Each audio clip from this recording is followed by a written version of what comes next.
우리 함께 말씀 나누겠습니다.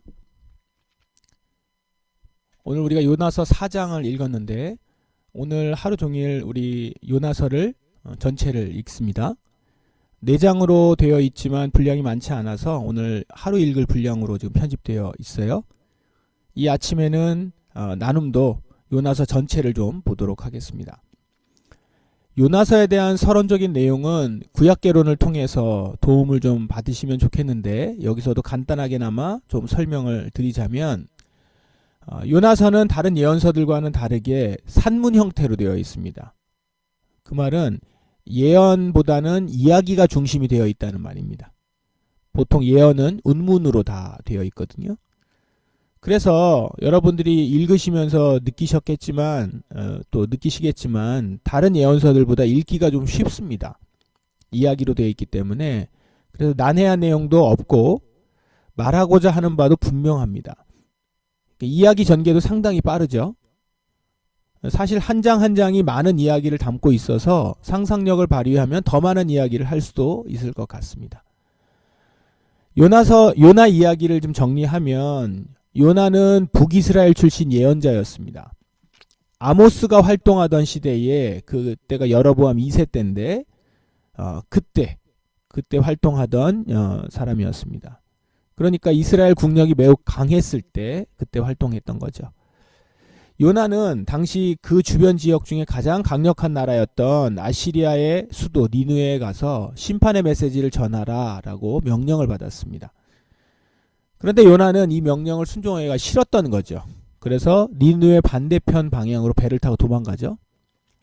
그러나 요나가 탄 배는 풍랑으로 인해서 모두 몰살될 위기에 처하게 되고 이렇게 큰 풍랑이 일어난 게 된 것이 요나 때문임을 배의 모든 선원이 알게 됩니다. 그래서 요나를 바다로 이제 떨어뜨리죠. 그렇게 요나는 바다를 잠잠하게 하고자 물에 빠뜨려지고 이때 하나님은 큰 물고기를 준비하셔서 요나를 통째로 삼켜서 그를 3일 동안 물고기 뱃속에 가둬둔 것이죠. 물고기 뱃속에 있었던 시간에 요나는 하나님께 회개 기도를 합니다. 그 후에 다시 하나님의 명령을 받고 니느웨로 가서 회개를 전파합니다. 자, 그러자 니느웨 성의 왕으로부터 모든 사람이 그 말을 듣고 회개하죠. 심지어 동물들까지 회개하는 이 일에 동참을 시킵니다. 자, 그리고 그 회개하는 모습을 보신 하나님은 그들에게 내리기로 한 재앙을 내리지 않으십니다. 이렇게 예언자가 말씀을 전해서 회개하게 된 예가 성경에 그렇게 많지 않습니다. 근데 지금 니느웨에서 그런 일이 일어난 겁니다. 그런데 요나는 니느웨가 회개함으로 예고된 재앙을 받지 않는 걸 보고 어떻습니까? 화가 나죠. 화가 나서 하나님께 불만을 토로합니다. 여기서부터가 이제 오늘 우리가 읽은 4장 말씀이죠.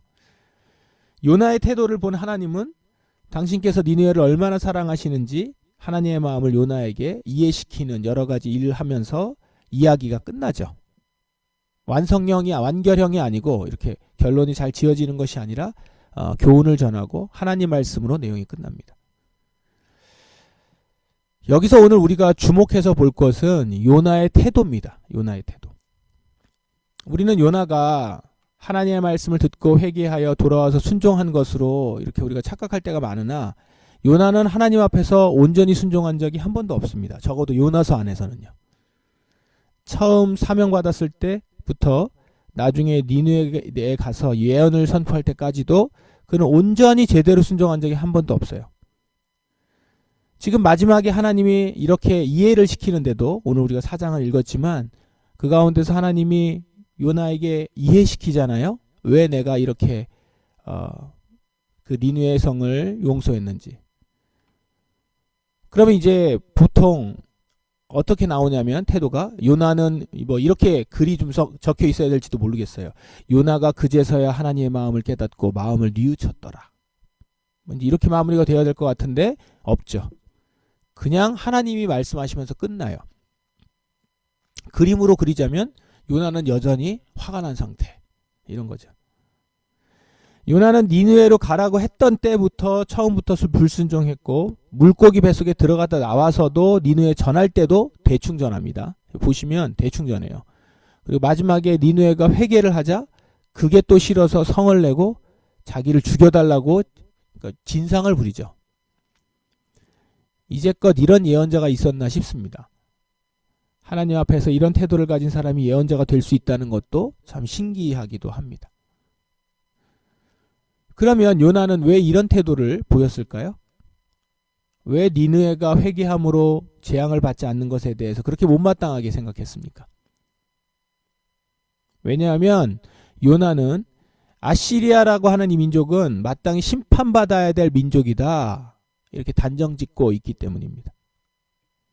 아시리아는 매우 파괴적이고 잔인한 민족으로 알려져 있습니다.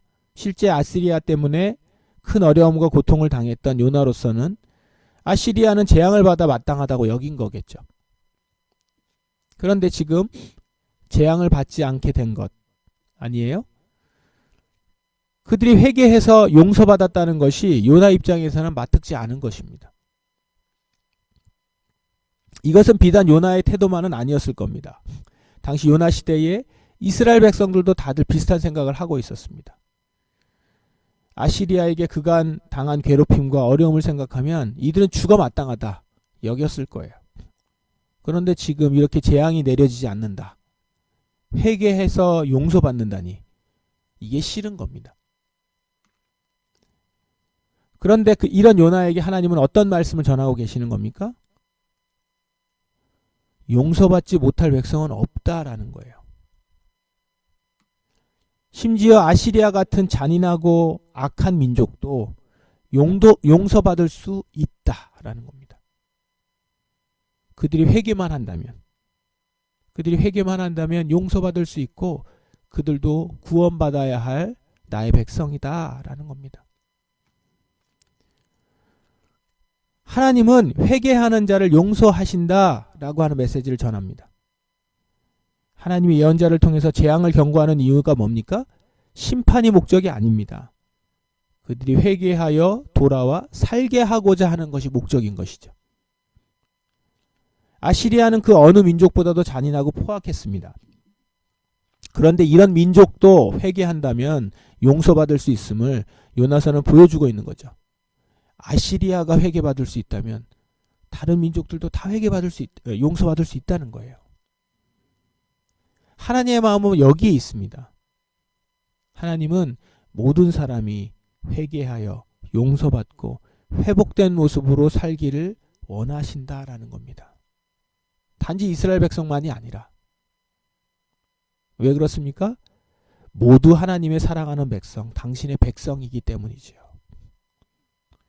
요나는 이런 하나님의 마음을, 하나님의 시선을 몰랐고 그런 시선이 없었고, 하나님은 지금 그것을 요나에게 전하고 있고 우리에게도 이 말씀을 전하고 있는 것입니다. 그렇다면 이러한 말씀은 오늘 우리에게 어떤 태도를 갖게 할까요? 첫째는 우리가 회개하고 돌이키면 하나님은 용서해 주시고 다시 회복시켜 주실 것이다 라는 겁니다. 저런 아시리아인들도 회개하면 용서해 주시는데 하물며 당신의 백성들이 진심으로 회개를 하고 돌이키는데 회복시켜 주시지 않겠는가 말입니다. 그러므로 먼저는 나 자신을 돌아봐야 되죠. 니느웨의 회개 모습을 보면서 나는 이렇게 하나님 앞에서 겸손히 엎드리고 회개의 기도를 드리고 있는가? 나는 진실되게 주님 앞에 용서를 구하며 나갔는가? 우리 자신을 돌아봐야 합니다. 그러면서 나 또한 심판받아 마땅한 인간이지만 주의 크신 사랑으로 용서받은 사람임을 오늘도 우리에게 말씀하고 계신다는 것을 기억해야 하겠습니다. 더 두려워해야 하는 것은 혹시 내가 요나 같은 모습은 아닌가 하는 겁니다. 요나가 활동하던 여로보암 2세 통치 시기는 우리가 아모스서에서도 봤지만 매우 타락한 시기였습니다. 화려한 종교 행사가 있었지만 그 이면에는 불의한 삶을 사는 사람들로 가득했습니다. 이스라엘은 아시리아인들을 정죄하기 전에 먼저 스스로를 돌아보고 회개의 자리로 나갔어야 합니다. 그런데 그러지 않았죠? 우리는 지금 요나를 보면서 나 자신의 모습을 돌아봐야 한다는 겁니다. 나는 회개하는 니느웨 성 사람인지 아니면 회개하지 않는 이스라엘 사람인지. 이방인도 회개하는데 정작 하나님의 백성이 회개하지 않는다? 참 안타까운 일이 되는 것이죠. 둘째는 하나님의 마음으로 사람들을 바라봐야 한다는 겁니다. 우리가 가진 신학이나 교리, 신앙으로 단정짓고 쉽게 포기해서는 안 된다는 것이죠. 성경에서 이방인들은 하나님께 심판받을 자들로 그려지고 있습니다. 그들은 하나님께 택함받지 못했고 하나님을 거절하기도 했습니다. 우리가 바로 어제 보았던 오바댜서를 보면 에돔으로 대표되는 이방인을 하나님은 심판하신다라고 하는 내용이잖아요. 그러나 그것은 이방인이기 때문에 심판받는 것이 아닙니다. 우리가 요나서를 통해서 분명히 알 수 있습니다. 하나님은 이방인이라서 심판하는 것이 아니라 회개하지 않아서 심판하시는 겁니다. 요나서에서 회개한 니느웨 성 사람들을 뭐라고 말합니까? 좌우를 분별하지 못하는, 그러니까 옳고 그름을 가릴 줄 모르는 사람들이라고 말하지 않습니까? 그리고 그들을 하나님은 아끼신다라고 하죠. 이방인이냐 아니냐가 아니라 그들이 하나님의 말씀을 듣고 회개하느냐 아니냐, 이것이 중요한 것입니다. 그러므로 우리가 이방인을 볼 때, 믿지 않는 사람들을 볼 때 지금 그들의 모습을 보고 쉽게 정죄해서도 안 됩니다. 우리 또한 하나님의 시선으로 그 사람들을 바라봐야 한다라는 것이죠.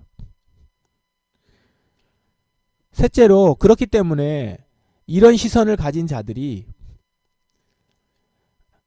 우리가 이렇게 하나님의 시선을 가지고 있어서 자신들 주변에 타민족에게 그리고 타종교를 가진 자들에게 취해야 될 태도는 오직 하나님의 말씀을 전하는 것뿐입니다. 강요할 수 없습니다. 그저 전하고 또 전하는 것이죠. 하나님의 마음을 전하는 것입니다. 하나님께서 말씀하시는 걸 전할 뿐이에요. 우리가 할 일은 그뿐입니다. 우리는 그들이 심판받을 것인지 아닌지 함부로 판단할 수 없습니다. 그리고 항상 하나님의 마음을 간직해야 합니다. 하나님은 이들을 아끼신다. 이들을 사랑하신다. 우리를 사랑하시고 우리를 아끼신 것처럼. 한편 요나서를 통해서 오늘날 지금 이스라엘 국가 있죠. 이스라엘 국가가 하고 있는 행동들이 얼마나 잘못된 모습인지도 알게 됩니다. 이란이나 가자지구 팔레스타인들을 향해서 그들은 마땅히 죽어야 한다고 외치고 있습니다. 자신들이 과거에 피해를 입었던 민족이었음을 내세우면서 지금 전쟁 상대 국가들에게 똑같이 대하고 있는 것이죠. 아니, 어쩌면 더 잔인한 모습을 지금 보이고 있는지 모르겠습니다. 하나님의 마음은 전혀 모른 채 이방 민족의 심판만 말하고 있는, 자신이 고난받는 것에 대해 구원해 주시는 하나님은 찾지만 하나님의 마음은 전혀 생각하지 않는 어리고 철없는 모습. 이것은 요나가 니느웨를 보면서 그들은 마땅히 심판받아야 한다고 외치는 것하고 비슷합니다. 아니, 요나보다 더 심한 것은 그냥 화를 내는 정도가 아니라 지금 힘이 있으니까 그들은 자신들이 있는 힘을 바탕으로 직접 죽이는 일에 나섰죠. 심판하는 일에 나서요. 자기가 하나님이냐. 하나님도 그렇게 하시지 않는데 마치 자기가 하나님 위에 있듯이 행동하고 있는 것입니다. 이 얼마나 교만하고 악한 모습입니까? 사실 이것이야말로 사탄의 모습인 것이죠. 하나님은 이스라엘을 통해 모든 민족을 구원하시겠다 계획하셨고, 그렇게 이스라엘은 열방의 증인으로 세움받은 것인데 정작 그들은 자신들의 역할을 망각한 자기중심적인 삶만 살고 있습니다. 그런 면에서 현재 이스라엘 국가의 모습은 매우 잘못된 모습인 것이죠. 결코 영적인 전쟁도 하나님이 결코 기뻐하시지 않는 악한 행동에 지나지 않습니다. 그런데 이런 이스라엘의 행태를 보면서도 여전히 비판조차 하지 않는, 오히려 그들을 옹호하고 그들과 함께 해야 된다고 하는 우리 교회들의 모습, 그것은 우리가 요나와 같이 하나님의 마음을 전혀 알지 못하는 모습인 것입니다. 오늘 이 아침 우리 요나서를 묵상하면서 이제 기도하십시다. 먼저 내 모습이 요나와 같은 모습은 아닌지, 스스로 회개하기는커녕 회개하는 이들을 자신들의 교리와 이익에 맞춰서 정죄하고 미워하는, 그래서 하나님이 구원하시려고 하는 그 계획에도 결코 그 계획을 생각하지 못하는 모습은 아닌지, 그리고 우리가 그렇게 요나처럼 왜곡된 모습을 갖고 있지는 않은지 한번 돌아보십시다. 그러면서 기도하십시다. 그리고 하나님 앞에서 내가 온전한 모습을, 그리고 주님의 마음을 갖고 이 사람들을, 그리고 이 세상을 바라볼 수 있는 사람이 될 수 있도록, 그렇게 온전한 모습에 회복된 모습을 가질 수 있도록 기도하십시다. 더불어서 지금 일어나고 있는 일들이, 특별히 하나님의 이름까지 거론하면서 전쟁하고 있는 이 행태에 우리 교회가 좌우를 분별하지 못하는, 진짜 좌우를 분별하지 못하는 모습에서부터 돌이켜 정말로 무엇이 하나님의 마음인지를 알고 그 앞에서 세상에 행동하고 있는, 특별히 이스라엘이 지금 행하고 있고 미국이 행하고 있는 일들을 비판하고 그들과 함께하지 않는 우리 모습이 되기를, 그리고 이 전쟁이 속히 마무리되고 끝날 수 있기를 함께 기도하는 시간 되면 좋겠습니다. 다 같이 그리고 각자의 개인적인 자리에서 기도하시기를 바랍니다. 기도하겠습니다.